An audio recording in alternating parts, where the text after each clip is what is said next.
Once again, good afternoon to everyone. Good afternoon also to our dearest speaker, Sir Arun.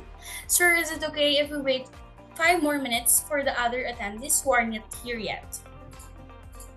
Sure, Tracy. We shall Thank you do so that. much. We'll start at 2:05 p.m. Thank you.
Hello and good afternoon, everyone. On behalf of Apex Global, we warmly welcome you to all up to our August Xposium with the title Achieving Net Zero Goals, Leveraging Low Carbon Strategies and Scope 3 Emission Management.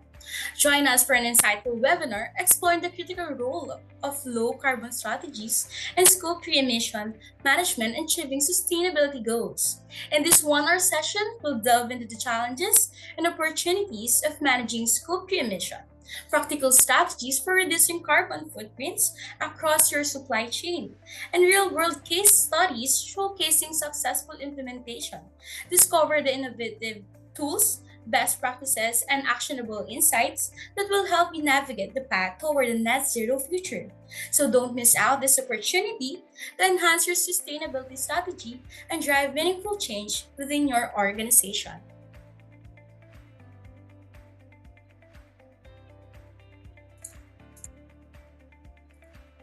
Now, to introduce our speaker for today's exposure, Mr. Arun Prakash is a technical managerial professional with extensive consulting experience in sustainability, energy, power, and environmental commodities.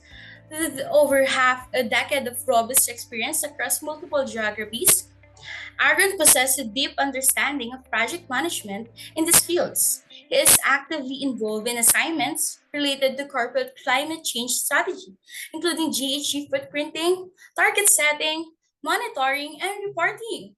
Aaron also specializes in ESG transformation, ESG reporting frameworks such as BRSR, SASB, GRI, and corporate accounting and reporting standard, carbon footprinting, water neutrality, and the low carbon economy.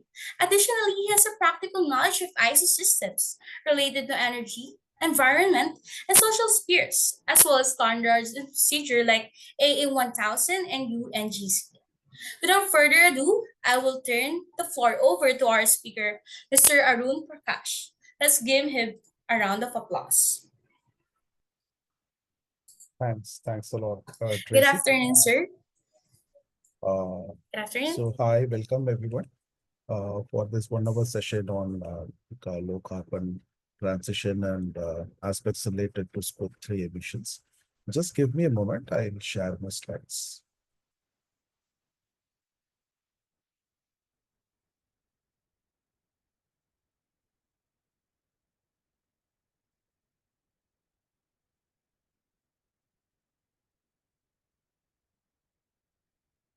Hope this is visible.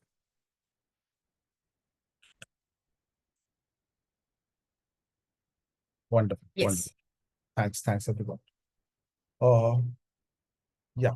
So, the content that we are planning to present today predominantly tries to cover the aspect of climate change management or low carbon transition within the larger context of sustainability. So we all understand, quite some regulations and international best practices are getting developed around sustainability and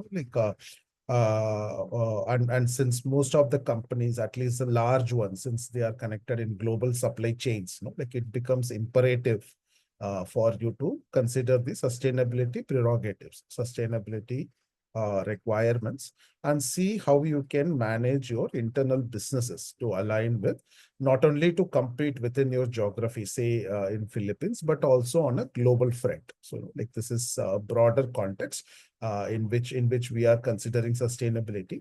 Although the sustainability management, improving environmental, social, and governance factors have been there for quite some time, but especially after 2015, that is Paris Climate Change Agreement, in which Philippines is also a signatory, and for that fact, most of the developed and developing economies are signatories. So after that, the agenda of ESG and sustainability has taken a kind of a renewed, I would say, vigor, and that is where all these regulations, all these disclosure requirements, say from capital market regulator, from the where stock exchanges, where they have started regulating, they have started asking for certain disclosures, from the companies. I know that is one larger threat.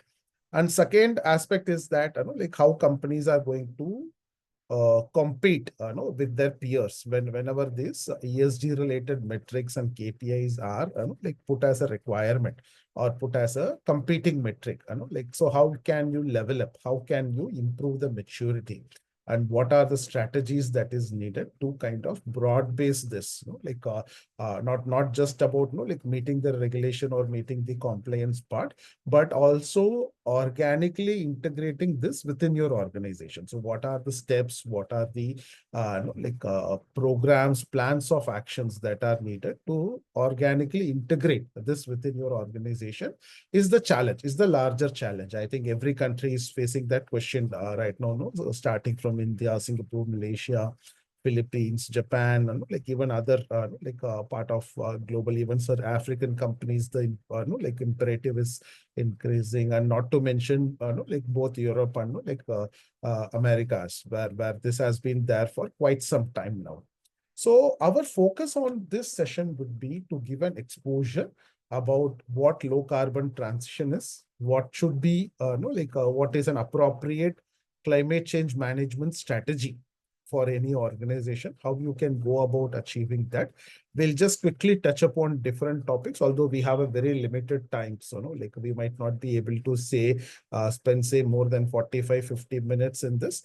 But nevertheless, what we will try to do is that we will try to touch upon different aspects related to sustainability, low carbon transition. During the second part of our session, we will focus more on scope 3 emissions, which is a bit more technical in nature. where we will talk about value chain emissions, what are the types of emissions, how to strategize this for low carbon transition, how to, work with different levers that are available. Actually, what are the levers that are available, so on and so forth. So, there will be a first part focusing on low carbon transition, which is more of a strategy piece, which is more of management thought and aspects that you have to address. And that's going to be a second part, which is actually focused on scope 3 emissions. So this is how we are going to split the presentation now. So we'll have a dedicated Q&A session. I think that has been a practice at Apex Global training sessions. And we'll have a dedicated Q&A session. But more so ever, I also have a couple of my colleagues who are there in this call today. So whatever questions you have at any point of time, I would request if you can park in the chat box, and we will keep recording them, and we will make our best effort to give responses, written responses to all of them, either in this chat session, either during the session, or even after the session, we might be able to do that, number one. Number two is that we'll also take up few questions during our last Q&A. We have a dedicated 10 minutes, where we will talk about different Q&A aspects and different aspects there that you have asked either in the chat box or during a oral session. We will try to address them. Okay, so without much further ado, I'm taking you to the contents that we have planned for today. So I think when I went through the profile of the attendees, it was a kind of I would say a mix of people with more experience on one end, and also we have some people who are just coming to the field, trying to understand what sustainability is all about. Either you are from a finance background or a risk background, or from an ops background, you are from, say, manufacturing, or you are from supply chain management, you are from logistics, you are from procurement, all of these different business verticals have a touch with the sustainability. So for some people it might be very new, but for some it might be a something that you have already doing, but might be looking to upgrade your capacity for only some specific areas. So we have to consider both of the audience here. So let us start with some basics, which will level the ground, which will keep the discussion going, and then we'll go on to certain applied and advanced concepts. And again, as I pointed out, this is a prelude for an elaborate training we might be doing later next month, where we are planning to get more contents. We are planning to have a very elaborate discussion, elaborate case studies, exercises, etc., which we'll be discussing a bit later. This is more of a prelude for that entire exercise that we are planning in the month of September. So to begin with, what is sustainability? So we all understand any business, if it has to grow, there is a cost associated with it.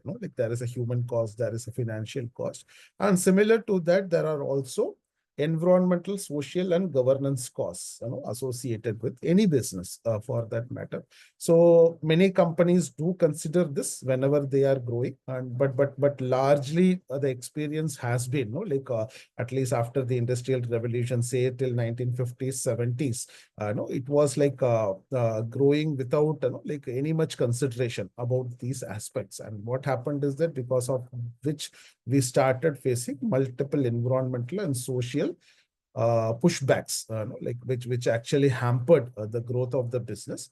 So the agenda actually started developing as to how a business can take the prerogatives related to environment, social, and governance aspect also into its business ambit, and then drive it. So that became a challenge. I know slowly that management thinking started building into companies, companies, whenever they wanted to say you're going for an expansion or you're going for an acquisition, or generally you want to expand the business, it also became a consideration. It also became a line item for you to address it, and thereby this we normally call it as an externality. Okay, so the requirement came for a business to internalize the externality. So that is where all these things comes into picture, because we were not associating costs. Frankly speaking, maybe related to water pollution, maybe related to greenhouse gas, climate change related aspects, maybe related to waste generation. there is a cost element associated with that. We were no, like not like incorporating that in our overall pricing, but now the scenario has changed. Like now we are at a juncture where we actually have to internalize those costs. Business has to capture those costs and see that if I'm able to operate profitably with a good margins after internalizing this cost. So that is becoming a challenge, and that is what everybody wants to see. And that is what sustainability is all about. Like if you're able to internalize those costs, if you're able to address that in a convincing way over a long period of time, then you create a very, I would say, concrete stakeholder value. Like I think that is what the imperative of any growing company is, and that is where all this discussion comes into picture. So here we define, like sustainability is a growing business imperative and a strategic priority. So why I'm calling strategic is that it is not something has to do with like one-off compliance or say one-off requirement. It has to do with the growth of the business, like how you are going to grow, how you are going to address the expansion of the business is very important, and that is where sustainability comes into picture. And across the geographies, this is not something that is for one particular geography and not for other geography. No, because we are talking about global value chains. Like entire business is talking about global value chains. Whatever is getting manufactured in Philippines, like might get used in say US or Europe. I know, like you might be using the products that are getting manufactured in US or Europe, and for that matter, like the customers and productions, has become so distributed that it has created a concept of global village, and that is where the standardization of regulations, that is where like maturity of regulations comes into picture, and that is what we are seeing today. Although like maybe Philippines might have a ESG regulation or a decarbonization related regulation, Malaysia might be having a separate decarbonization regulation, etc. But if you just zoom out and see a larger picture, like I think this is only a like the differences will be only very minute between one and the another, because ultimately end of the day we know that what are our ultimate objectives related to every resource consumption and how we are going to achieve it, and what are the levers that are available for us. This is how the entire thing has been structured. And as I said, like if you have to be a resilient company, if you have to be trustworthy, if you have to be an ethical, transparent, and accountable company, no, not only to your shareholders, but also for the entire stakeholders. I think that is where sustainability comes into picture. So it is not a passing fad, at least, like it is something that's here to stay. Countries have set their net zero targets, say, like by 2050, 2070, etc. And like and companies have to follow suit, and especially the larger corporates have a larger responsibility, like to align themselves with this kind of requirements, and thereby they have to deliver a strong stakeholder value, like in terms of ESG. I think that is a I would say a larger imperative that we are looking at. Okay. So why reducing environment footprint matters? So, like we have already discussed, like there are different social and environmental issues that we are facing. So one is the climate crisis. Then we are, sorry. One is the climate crisis, which obviously we will be discussing in detail. Then apart from that, we also have biodiversity loss. So climate change and biodiversity are closely related. So we will be discussing about different standards and platforms, like which help us to manage this, like SBTI, TNFD, etc., which is related to biodiversity, nature-related financial disclosure. We have climate change-related financial disclosure, which are closely interrelated. So basically, like without addressing an aspect of biodiversity, you might not be able to convincingly address climate change. So like these are kind of closely integrated. Okay. And everything has to, like again, do with the resource scarcity and resource efficiency. So how efficient you are going to be there with the resource, not just the energy or water, but also what is your carbon space? What is your biodiversity space? Are you able to kind of address that in a convincing way. So that is actually becoming an imperative. And responsible business practices. So it's not just about making money or making profits, although that is an important, I would say, aspect for the business, and that is why the business exists, to make money. But on the other hand, at what cost? Like how much responsible we are, how less of an space is the company taking for delivering that value. Say maybe say for delivering $1 million value, what is the carbon space you are taking, what is the water space you are taking, and how efficient you are. So these metrics will actually determine that who is going to lead in the market in a resource constrained environment. Maybe today it might not be happening, it might be just a regulatory cost, but over a period of time, your product, your quality of implementation, etc., will be judged based on how efficient you are. So that is where resource scarcity and resource efficiency comes into picture. And organizations must have to reduce carbon emissions. Energy use needs to be optimized. Although we are talking about renewable energy, even otherwise also you have to see how best of energy optimization that can happen for given technological conditions. Water consumption needs to improve. We have to optimize this, and of course we have to embrace the principles of recycle, reuse, and reduce for the waste generation perspective. That is the second point from an environmental footprint perspective. So how it will help? So already we have said all the sustainability aspects actually help us to kind of mm, meet the requirement or the survival of the company. But broadly, apart from the survival part also, it will help us to comply with the regulations. It will help us to put us on an advanced pedestal, ahead of the curve. It will help us to stay ahead of the curve as far as regulations are concerned. It will help us to mitigate climate change risks. So mitigate is a very important word here. Okay, so basically there are whenever we talk about climate change, there are two aspects we talk about. One is mitigation and second is adaptation. So mitigation is actually doing something to avoid the worst impact of climate change.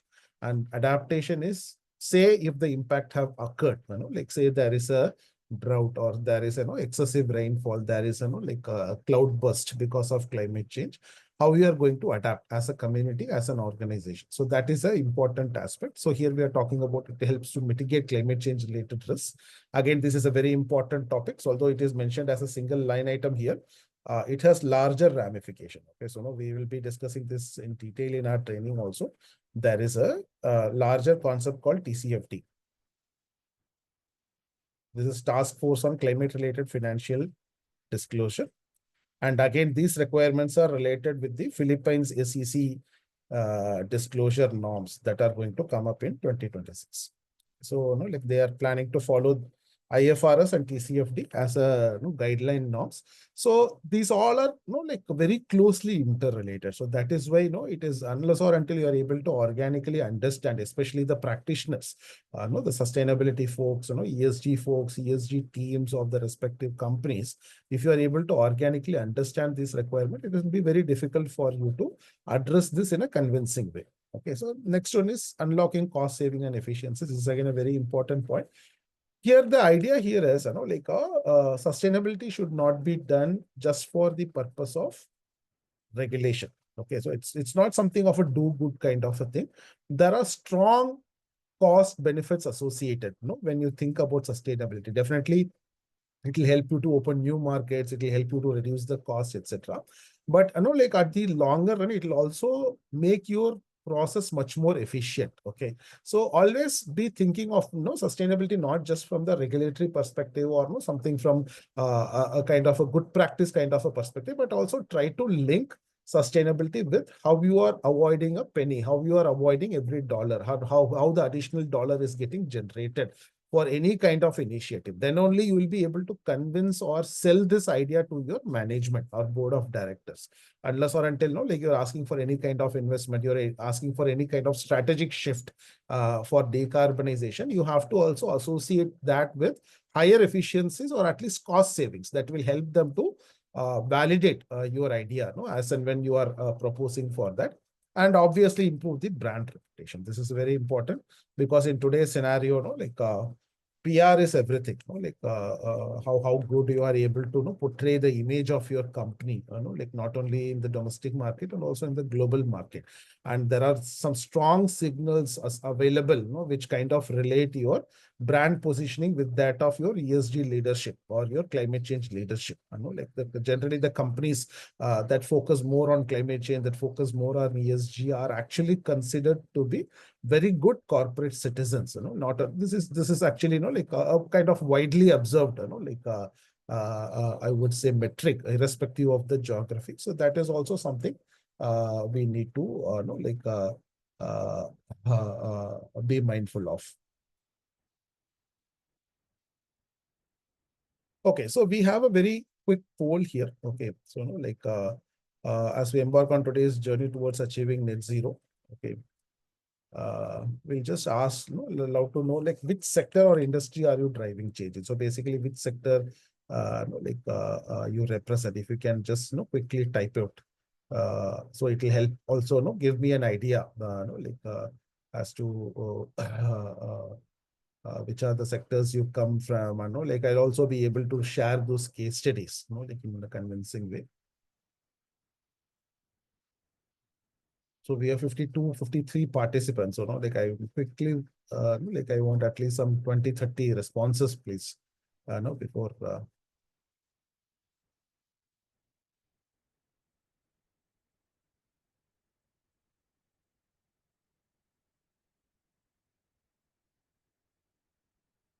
I just give another few seconds. We can quickly type it out.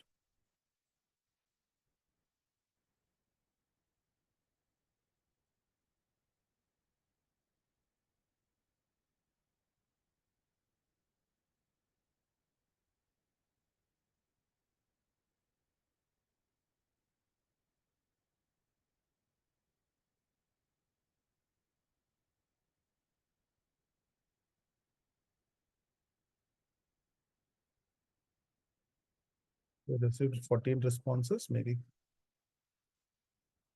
few more.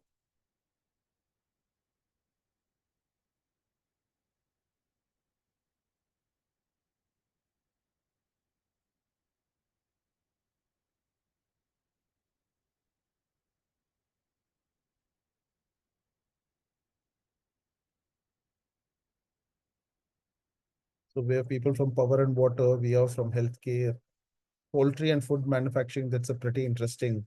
Uh, there are a lot of interesting ESG use cases there. Okay, so I'll just quickly in this code and how can I see the responses?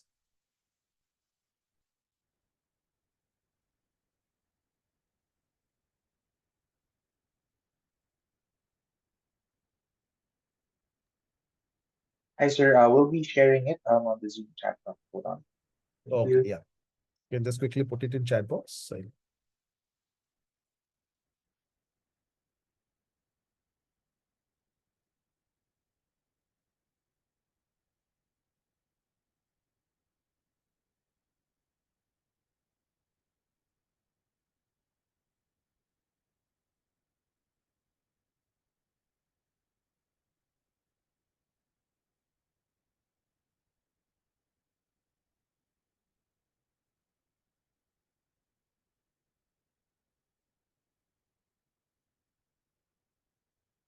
We've shared it in the Zoom chat box, sir. Thank you. Okay, wonderful.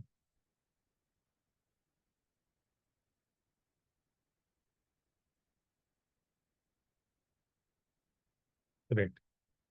So we have no, healthcare development sector, we have power, manufacturing, retail energy, beverages, hospital, packaging, pulp and paper, telecom, we have construction,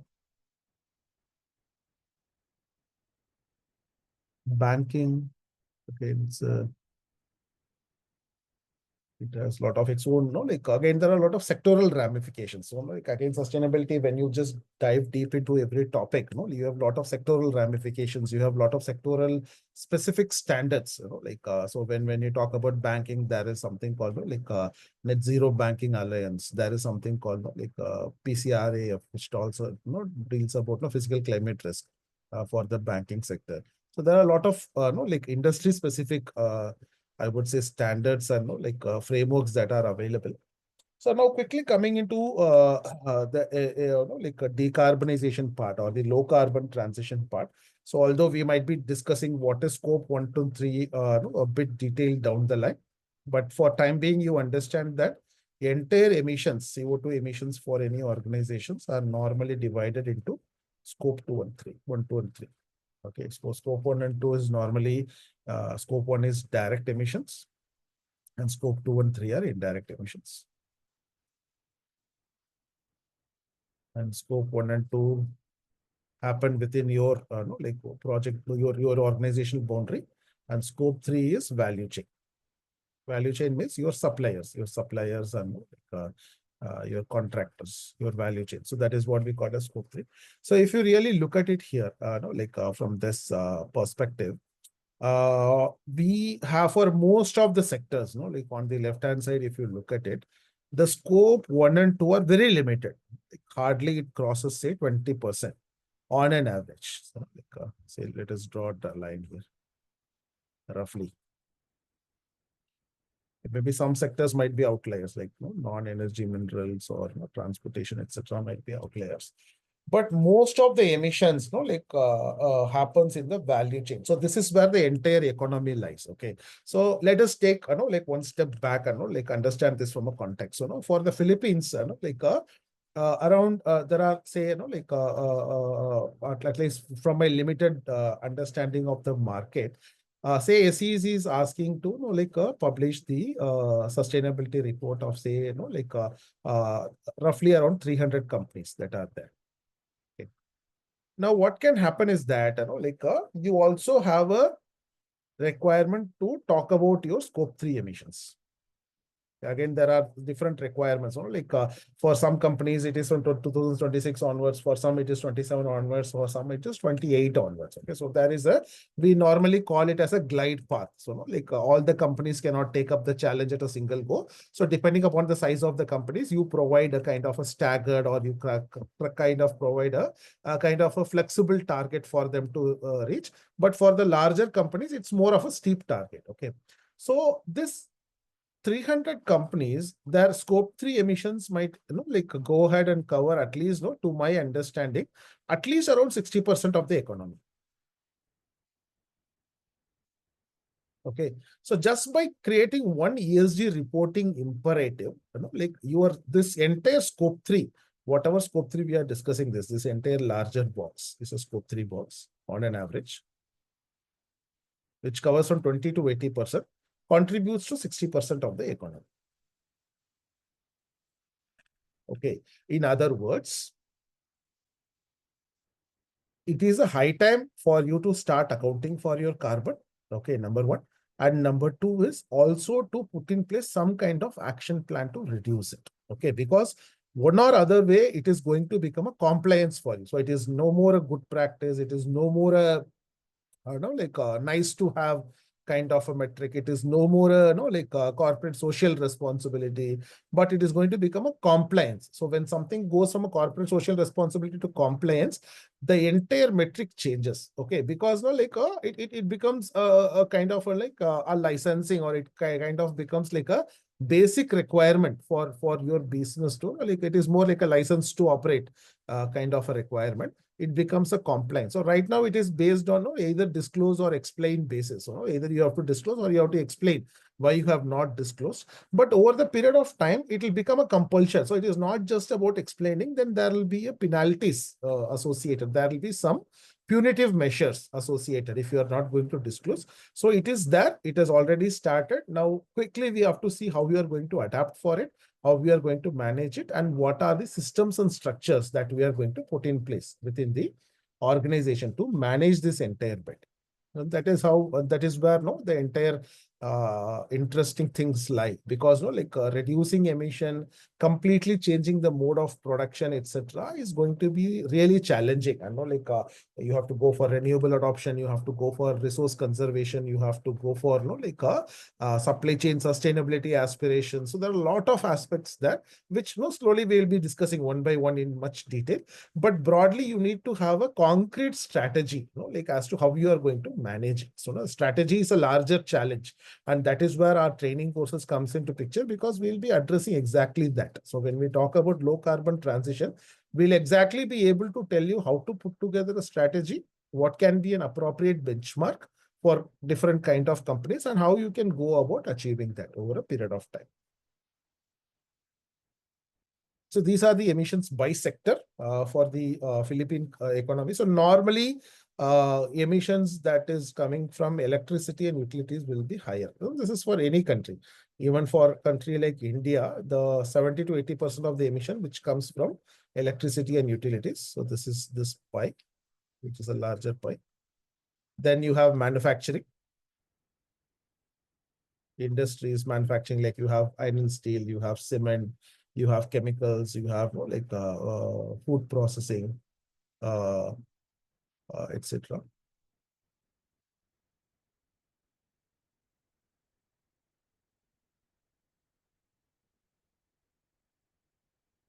And apart from that, you have mining, you have again agriculture is a very important piece here.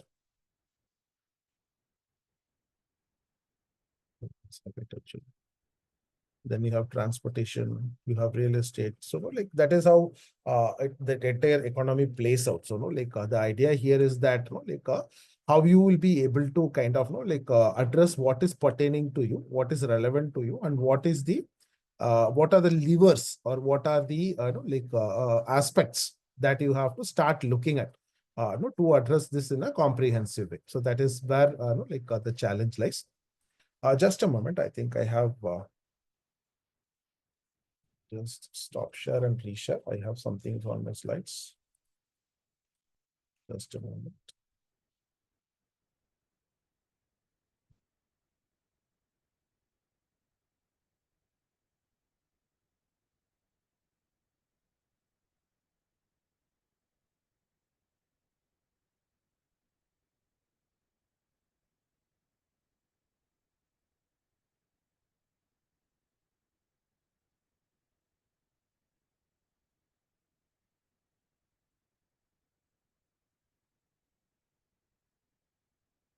Hope my slide is visible.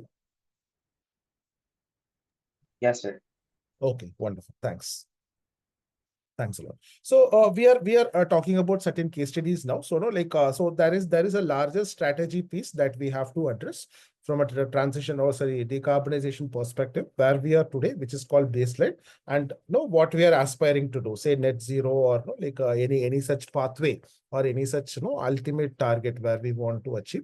So here we have a case study of a company called ACEN Renewables, which is again your Philippine company. And here we have there are different tools they have been using. So one is that they have been trying to use something called energy transition mechanism. So it's a market-based mechanism. So basically they are transitioning from coal-based power plant to that of solar and wind, renewable power. I know how they are going to achieve it. So this is normally referred to as transition credits. So we have a lot of such financing mechanisms available. Okay, so it's only the what is the prerogative, how we are going to achieve, what are the challenges. I think that is the first part of the question. And there are different I would say methods how we are going to achieve that. What is the kind of financing that is needed, what is the kind of technology that is needed, what is the management mechanism. So you might suppose say your 80% of the emissions are in your value chain, in your supplier's place. What are you going to do to address that? So what is the management mechanism you have available? So all these pieces of information are very important. There are some additional references I would request you to go through. So there is a Philippine GHG inventory and reporting protocol. You can please refer to. Then we have net zero emissions. Okay, so we will address all these things, in much details when we are doing the training. But normally net zero, what it means is that, like you are somewhere in your baseline. Say, say this is your emission that's on date. So this is a baseline emission. You have to come reduce it by at least 90%. Okay. This 90% reduction, if you are able to achieve, that is called net zero. So today, if your emissions are, say, 100 tons, over a period of time, from 100, it needs to come to 10 tons. So minimum 90% reduction is what we are looking at, considering for the growth of the business. Because again, like Philippines is a growing economy. The companies might be on an average growing, say, 10 to 15 to 20% year on year. On an average, I'm telling, generally for an economy perspective. It can be higher also for certain companies, and certain companies it can be lower. So irrespective of that growth, you have to bring down your emission number. Okay. In other words, it means that your entire mode of production, which was actually dependent on coal-based power, which was dependent on, say, petrol, gasoline, which was dependent on diesel, which was dependent on furnace oil, should slowly come to all the renewable sources. And that is what, like net zero is all about. There are a lot of technical definitions. There are a lot of, like, what are the things are accepted as net zero and not accepted as net zero. So those things and all we will see in detail in the training. So, what is the difference between net zero, carbon neutrality? What is the difference between net zero, carbon positivity? So all these aspects we will look at. How to achieve that? What are the mechanisms available? What are the standards that are available? What is the first step that needs to be taken? Those things we will discuss much detail, when we are doing the training session. And here we also have this Philippines path to clean and affordable electricity. This is more from my electricity sector. And I think, like government of Philippines have set a target of, like at least 50% of generation from renewable electricity by 2030, if I'm not wrong. Like I was just reviewing the Philippine metrics, and like this is something that was, like I was able to see. I think that's a very ambitious pathway, towards your, like NDCs. NDCs is nothing but, like national commitments, denotified commitments, like which like any country has to submit to United Nations. Okay, so even Philippines would have committed to certain NDCs, similar to, say, other countries like, say, Sri Lanka, Thailand, Malaysia, India, etc. And like you, as a result of that commitment, there are certain metrics that you have to achieve. So when we are talking about a country perspective, in other words, it means that the companies needs to achieve. It is not just the country, the companies needs to achieve that. So that is where there are also some good reports like this we have of RCBC for banking sector. There are also some other good reports that are available, which you can actually look at. So sustainability and global climate target. So net zero by 20. So this is something that like I was mentioning. So achieving net zero by 2050 is something that like companies take up. So there is something called SBTA, Science Based Target Initiative. So this will also we'll be discussing in the training program in detail. Science Based Target Initiative, which talks in detail about how to set a target, how to achieve the numbers, etc. So which is again related to net zero, because this is one of the like globally accepted platforms, like to set a target, because like it is not just about just achieving the target based on your definitions. It should be based on the global definitions. It should be based on agreed benchmarks, and there are certain requirements, there are certain stipulations that you have to follow to achieve the benchmark. And again, last one is it's not just about doing good, but building competitive advantage. So it is not just, as I already mentioned, like it is not just about becoming a net zero or like decarbonized company or sustainable company, etc. It should also help you to deliver larger value in terms of either the money spent or in terms of revenue gain. This is also a very important question. That is why it is a strategic thing. Okay, so it's not a compliance just, it is more of a strategic thinking. This is I'm just referring to the first slide that we mentioned. Like everything needs to be linked to strategy. Sorry, like please forgive my writing here. But like I hope you get the point. Like we should be able to link it with the strategic prerogatives of the company. What it is growth plan, how it is planning to grow, what are the levers available, and how many of these levers will be impacted because of net zero targets, whether net zero is feasible for your company or not. All these questions will be answered only, like when we understand the complete, extent of the topic and complete, what are the different drivers, like if we understand those drivers, then we'll be able to answer the questions.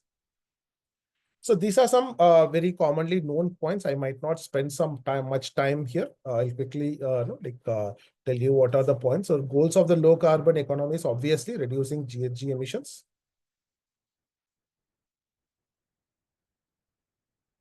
Next is combating climate change, which everybody, the target has been taken by all the countries, promoting sustainable development.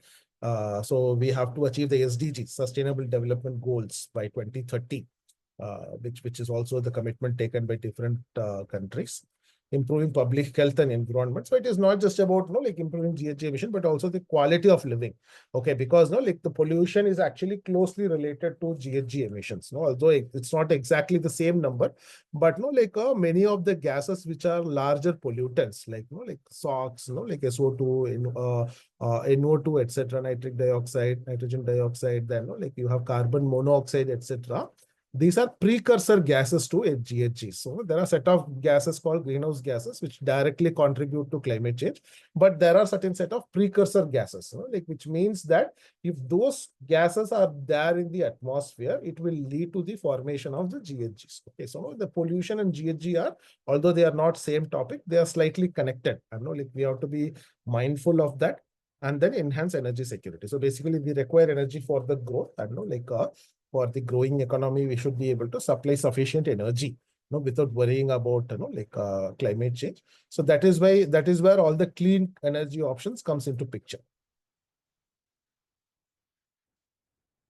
So what are the impacts of net zero business on the emissions for the zero emissions for the business? So one is regulatory drivers. So this is what we saw. ACC has been promoting and asking the companies to disclose. So that is one. Second, there is investor pressure. So basically, suppose somebody wants to invest in a company for say 20 years or 30 years, what are the carbon numbers they should be looking at? Will your business be able to survive climate change? Have you mapped your risk actually, like climate change risk for your business? This is what is called TCFD, which I was mentioning earlier, TCFD.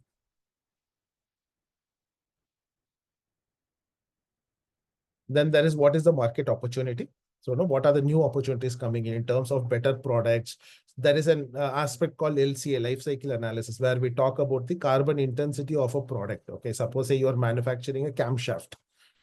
For manufacturing camshaft for a particular specification, suppose you end up spending say 500 kg of CO2. Okay, but somebody is able to do that only at 200 kg of CO2 on the life cycle basis, then they would be getting much more preference as compared to your product. Although your product might be technically sound much better from the like quality perspective, etc. But there is a possibility you might lose out on carbon numbers because every company has certain fixed carbon budget which you have to start meeting. So that is why the market opportunity, if you are able to create products that have better carbon footprint, there is a larger opportunity, market opportunity for you. It's a competitive advantage. That is how you compete within the market. Risk mitigation.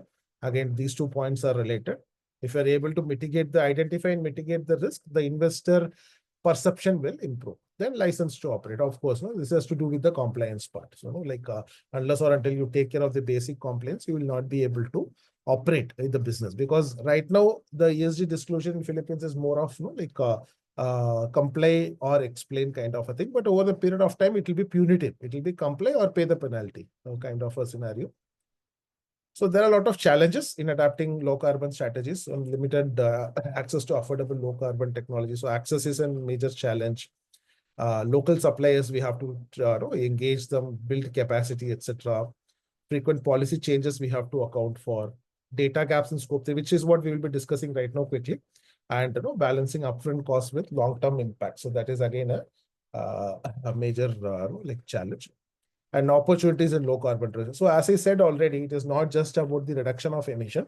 There are also a lot of opportunities that we have to look at. So climate change is not just a risk. There is also a equivalently larger opportunity element we have to be looking at. So one is growing green finance and using the incentives that are available. Cost savings. So this is what I was mentioning. Any project you are proposing for sustainability, there should be an either additional revenue or there should be an associated cost savings, stronger brand, innovation in low carbon products. So this is what LCA is all about. Life cycle analysis, product carbon footprint, etc. will come in the ambit of this. And then collaboration across the value chain. So basically you have to collaborate with your supply chain partners, your contractors, your suppliers to see how you can reduce the overall emission. So with this background, we'll have a very brief poll. Which low carbon strategy has delivered the most measurable impact in your organization decarbonization pathway? So if you can quickly answer this poll, this is just to get an idea, what you have done, whether you have uh, uh, access to finance have been a major driver, operational cost reduction has been a major driver, or innovation and competitiveness. That is, if that is what you are focusing, or enhanced resilience. I think that is another major impact. So we can understand what are the drivers. So basically, operational cost reduction is something I would say roughly around 60% of the folks are looking at. I think that is a good number. But if you really go one step above, say if you look at from a management perspective, if you look at from a board level perspective, I think resilience, competitiveness will get larger. I would say preference, because those are also pretty strong drivers, for sustainability. Let me end the poll here. Great.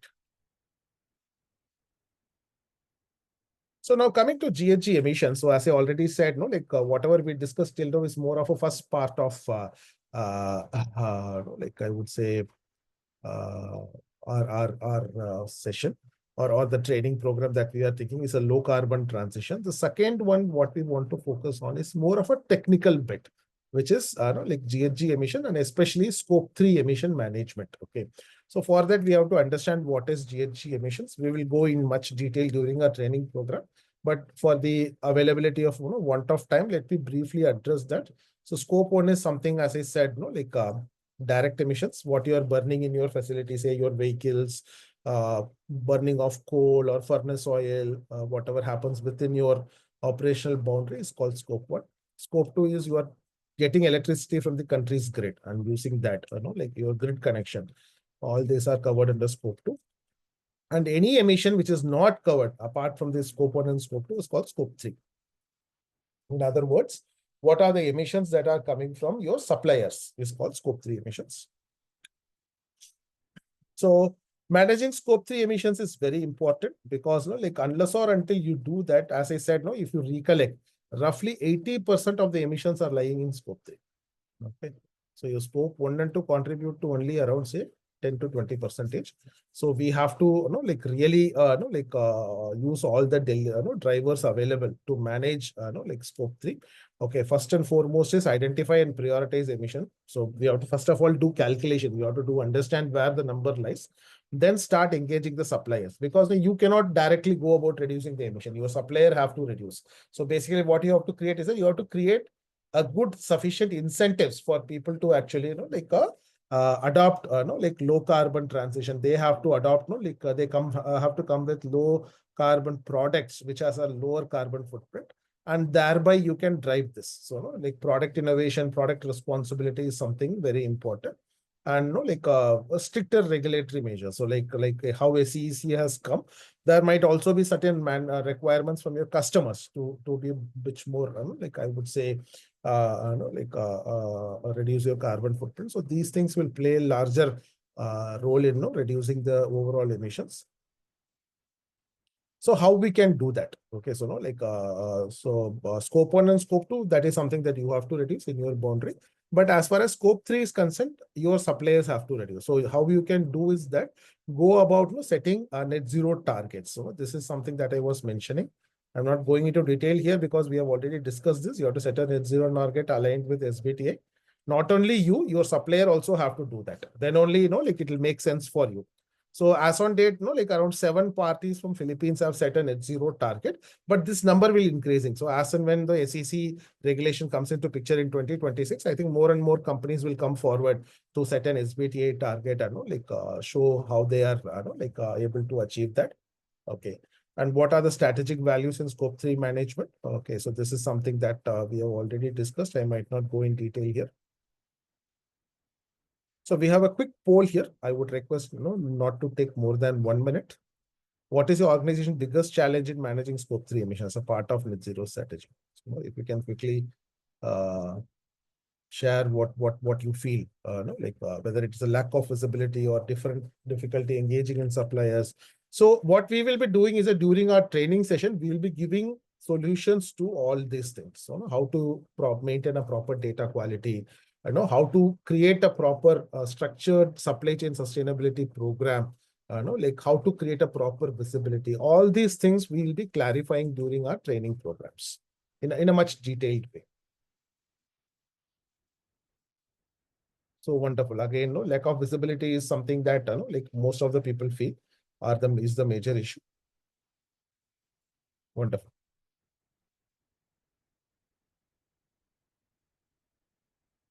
So this is what the results we have seen. So for the want of time, I'm not able to spend few more minutes here, but let us quickly uh, see that.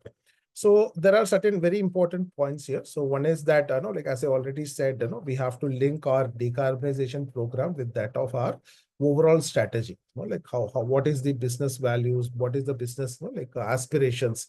All these things are very important. Okay, and we have to slowly address them. One is that it should be a very integrated approach. So it should not be something on a one-off program to reduce your emission. Every production process, every business decision, you have to take that into consideration. Data transparency is very important, and you should have a dedicated, if not team, but at least champions who can actually drive this process, both at the procurement level, at the supply chain level, at the logistics level, like where they talk about the carbon numbers and get the reduction. Which is delivered, that 80%, they are able to become custodians of those emissions. Okay, so these things we have discussed. I might not go into detail here.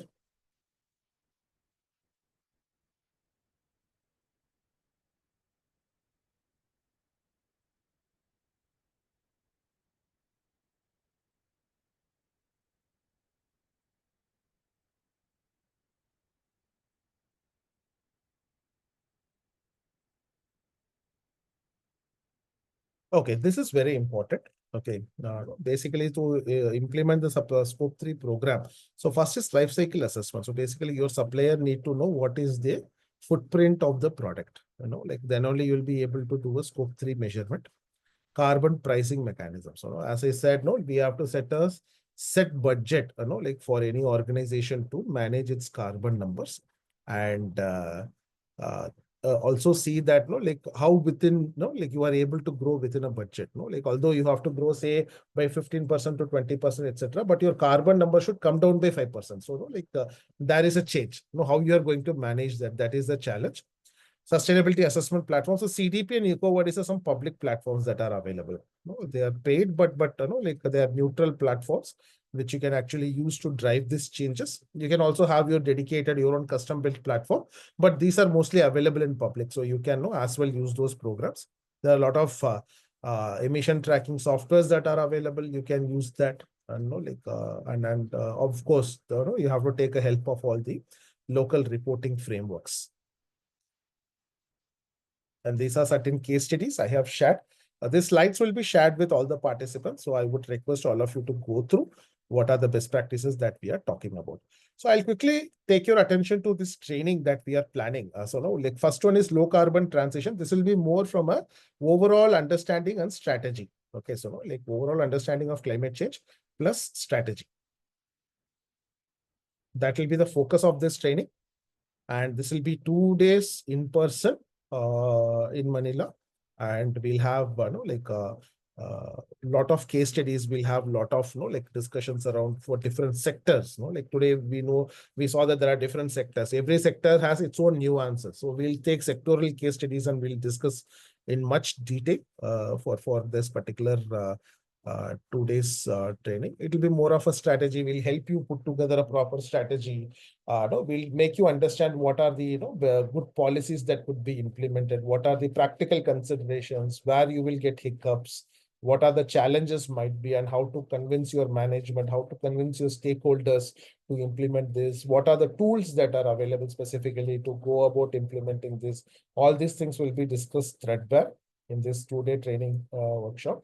Then we have a 1-day specific workshop on scope 3 management. So this will be more of a technical in nature, where we will help you calculate the entire like scope 3 emissions, how to calculate it, what are the resources, and what are the levers available to reduce it. We'll like come with some group case studies to like work with the programs, and like what are the options available for you to reduce the scope 3 emissions, thereby meeting your net zero commitments, which will not only help for your decarbonization role, but also for your larger ESG commitment, like that you, or either you or your customer is going to take up. Wonderful. I think we are just completed on time at 12:30. Sorry, you might have a very different time there. Anyways, so if there are any question answers, I think we'll quickly discuss them. Let me quickly see if there are, yeah, there are certain questions parked in the chat box. I will address that. Does net zero commitment also apply to scope 3 or just scope 1 and scope 2? Okay. So whenever we talk about net zero, in its technical parlance, it includes scope 1, scope 2, and scope 3. There is no net 1, like scope 1 and 2 net zero. Although many companies tend to use that, but if you consider SBTI commitment, which is a globally accepted commitment that many companies are taking up, net zero means it should include all the 3 scopes, because the challenge will lie in scope 3. Scope 1 and 2 reduction is much easier, like especially for certain sectors, like you can just go about buying renewable energy and you can very well reduce it. But the challenge, larger challenge will lie in scope 3, which is which is something that we have to address in a very organic way. Any other questions? Maybe we can take 1 or 2 quick questions before I hand it over to my colleagues.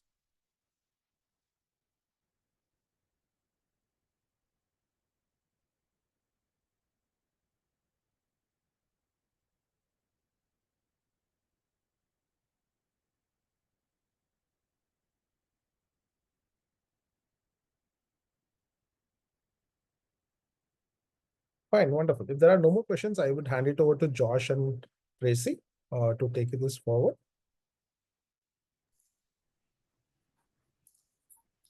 All right, thank you, Sir Arun. We really learned a lot from this insightful discussion.